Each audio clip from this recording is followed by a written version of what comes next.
Stop trying to force freelance writing leads and clients into long-term work and just let it be easy.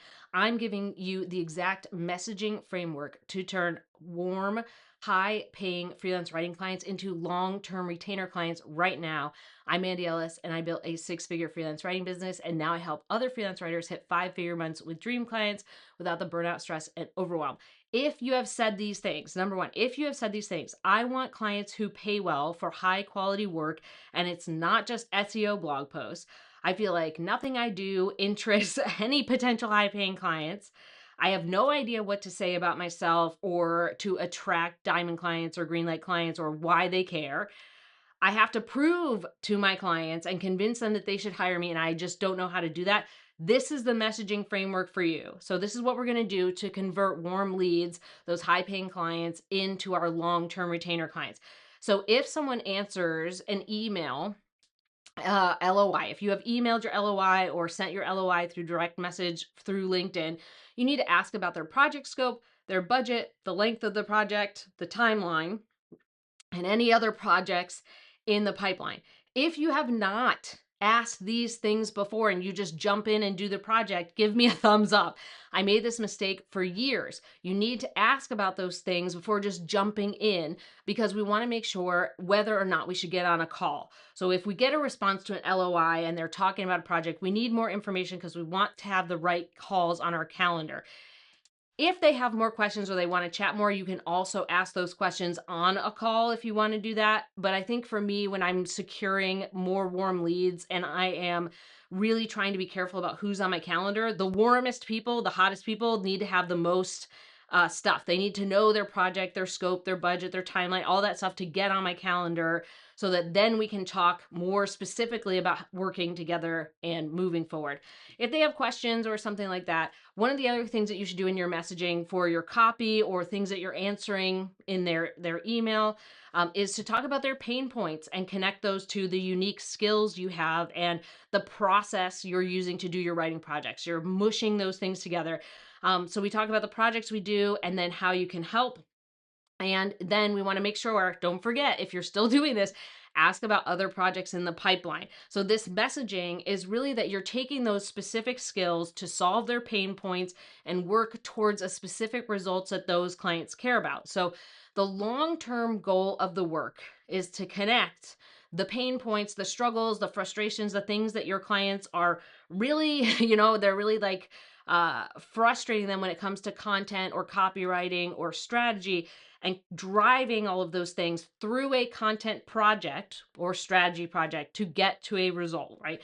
So I think those things together that formula is really important. And when we're talking about that formula, I also have a free masterclass that goes deeper into messaging and talking to those high paying clients and what they care about.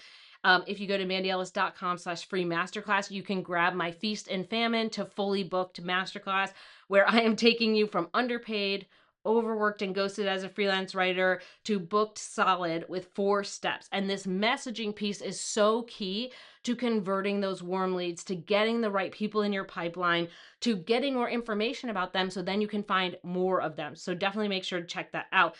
Number 2 here, if you're getting on a call. So the first one is kind of email. You could get on a call. Let's say you're already on a call. You're like, I didn't ask any of those things. Make sure you ask them. Make sure you ask them. But I want to specifically say, if we are on a call, you cannot just convince a client to have work available. This is something that I think is a really big mistake that a lot of writers make. They think just because they get on a call with someone, they can just convince them to have work or convince them to do a project or convince them to become a long-term retainer. This is why I like to ask questions in the email first, because then I know when I get on the call, I have expectations, I have guidelines, I know what I'm getting into.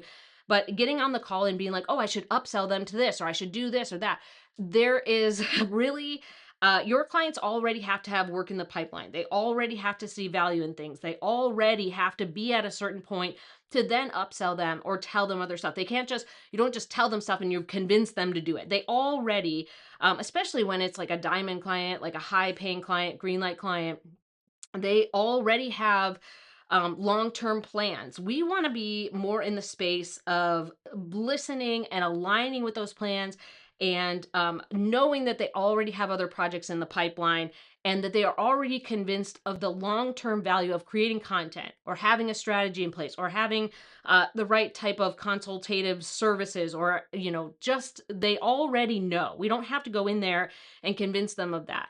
I think what we're doing here in the call is we're asking these questions to ensure alignment between our goals for our business, our goals for our content, and their business, what they're already doing. So I think when we're going through these things, we want to make sure you cannot just convince someone to have work. So I think when we're sending LOIs, sometimes this can happen too. It's not just on calls. When you send LOIs, people think that they're like, oh, I'm sending these LOIs and I should just follow up every other day, or I should follow up every 2 weeks. That's trying to convince someone they have work for you. That's not the idea. The idea is to plant the seed, and when someone has work, they'll reach out, or you can follow up with a select number of LOIs. This is the same. Getting on a call sometimes for a potential client is just to feel you out, that so that in 3 months when they do have a project, they already feel comfortable working with you.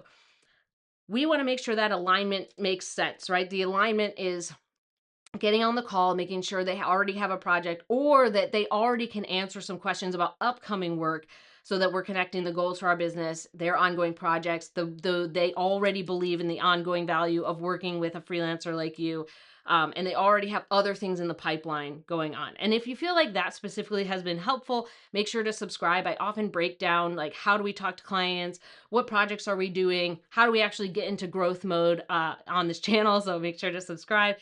And I think this last piece here, we want to make sure to let them talk and explain as much as possible. We want to be responding, not reacting. So I want to be able to respond. How do we work together? Or what is onboarding like? What is the contract and invoice going to look like? What's the payment terms? What is kind of a month or 3 in this retainer going to look like for this client? That allows me to respond based on what they've said and kind of tailor that response a little bit. And I can take notes while they talk too. So I get a lot of information from allowing my clients to talk first and getting information from them, responding and turning that warm lead into like, oh, she gets it. Like, we should move forward with this.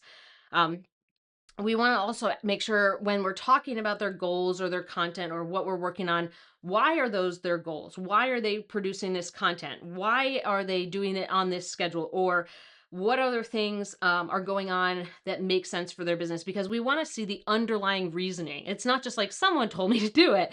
We want to see the underlying reasoning, like, what is that providing for the business or for this client? What is that um, spark of innovation or interest in doing this content? Because we definitely want to work with clients who are actually interested in moving forward, not just like someone told me to do this. I think knowing why they're doing these goals, why these results matter, it also kind of motivates you to do better work for your clients because you know what you're striving towards. So at the end of the call, if you're with someone who's like, I'm not really sure, how we would, move forward, you can suggest a retainer for this ongoing work. So you're like, hey, it sounds like you have these types of deliverables. We can do those on a monthly schedule of this. That can be a retainer cost of this much per month. If you want to give pricing, I'm not a big fan of it, but you could. And then you want to break it up. So sometimes your retainer can be repetitive. So we could break it up into, every month we're doing a case study for the next 4 months, or we can have a full project scope of 5 to 10 deliverables that we're doing over the next 3 to 6 months. But it's something where you can kind of map out, you can help the potential client see how this would work and what those kind of like payment schedules would be like, or what those deliverable schedules in terms of deadlines would look like. That can help walk them through what working with you would be like, and walk them into, signing a contract with you. And the way that I normally describe it is month 1 is us getting everything together. Month 1 is us figuring things out, putting all the pieces in play, getting our gathering ourselves. Month 2 is like ironing it out, making sure that we're getting rid of mistakes. We're learning where we, maybe need to make adjustments, or, we're refining things. And month 3, let's say in this retainer, we're doing a 3-month retainer, we should be running like a well-oiled machine. And if we're not, we just go our separate ways. That explanation of the 3 months of working together usually relieves a lot of pressure off your client. They know exactly what to expect. They know that the first month is just kind of getting together. The second month is, making sure we're kind of cleaning things up and getting them all refined. And the third month, everything should be working really well. We should be on a cadence. We should understand how to work together. We should be all good to go. And if we're not, we just separate our ways. I think that kind of it helps them envision the process. And I always like to leave in a little bit of flexibility. So maybe they might want someone full time, or maybe they want someone to fill in the gaps for XYZ reason. You can create the content, you could create the strategy, but there could be flexibility in there where you're able to work on the strategy first, then the content, or you can give them ideas. So let's say I'm getting to the end of my 3 month retainer. At the end of my second month or the beginning of my third month, I want to send more ideas. Hey, here's some more ideas for blog posts, or more ideas about case studies or other things that I noticed while doing this work and looking at your competitors. Here's some other things I'm thinking about. Anytime we can give them more ideas, like give them more flexibility, maybe they've only been thinking about A and they really need to think about B. I think that can really help, move that retainer into getting signed again, or adding new types of clips to your reservoir, your reservoir, no, your portfolio. But as you're really kind of getting into that last month or getting into the end of the second month, any way that you can kind of spur them into, hey, I can solve more than just what we've been working on, or I can help you in the areas I've now noticed after 2 months of working with you that you struggle with most, idea creation, or dealing with the technology, or setting up this funnel. So any way that you can kind of pay attention in those first 2 months of your retainer to the things your clients are struggling with, write those down so that you can start putting that in your copy, right? In the messaging part, so that you can get back to them and say like, hey, I get it. You might be struggling with these things. So that makes your messaging more targeted, but it also gives you ideas to then pitch to them to keep the retainer going, or to show them like, hey, I'm actually paying attention and I really do want to help you move forward with these things. Don't just pitch them garbage ideas. Make sure you're actually paying attention those first 60 days of the retainer, so that you're able to create kind of custom ideas for them. And you're already working with a client who understands the value of content, so they're more likely to move forward with that stuff.